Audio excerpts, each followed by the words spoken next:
Talk to me about the 50 and 5 plan.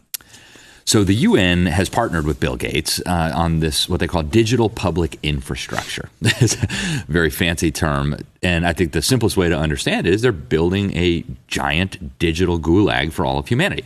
So the UN Development Program has officially launched this. It was officially launched at the end of last year, where they're going to get 50 governments, they call them countries, but really they mean governments, to impose at least some major element of this digital public infrastructure on their population within 5 years. So 2028. Passports. Digital IDs, and those are already emerging. In fact, many states are developing these now. I just went through the airport yesterday. You can scan your digital ID QR code, right? So that's happening.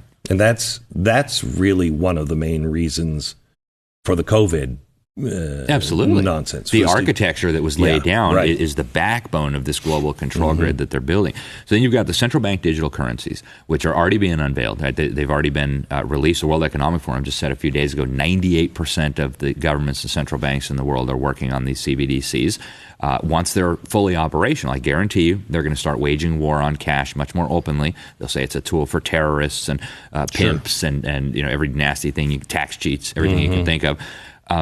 Then you've got the payment processing systems, and you've also got, we just had the head of the World Health Organization talk about this recently, the digital health certificates, the digital vaccine passports. They're taking what the EU developed during the COVID, which, by the way, the European Commission was promoting vaccine passports in May of 2019, long before anybody ever heard of COVID or anything like that. So they're taking all of this together, and they are using it to build a control system that will not just be able to surveil and monitor everything you do on an unprecedented scale. When you combine it with AI, the ability to make sense of all this data, it's just mind-blowing, but also to manipulate what you do. And so they're talking about this, again, pretty openly. If you look at the World Economic Forum meetings, they talk about the benefits of programmable central bank digital currency, where they will be able to say who can buy what, when, under what conditions.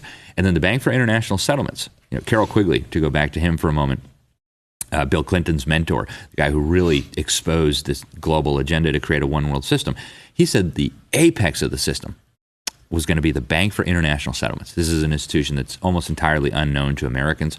And what they are working on right now, and this is not a secret, it's not a conspiracy because it's not happening behind closed doors, is what they call a universal blockchain ledger.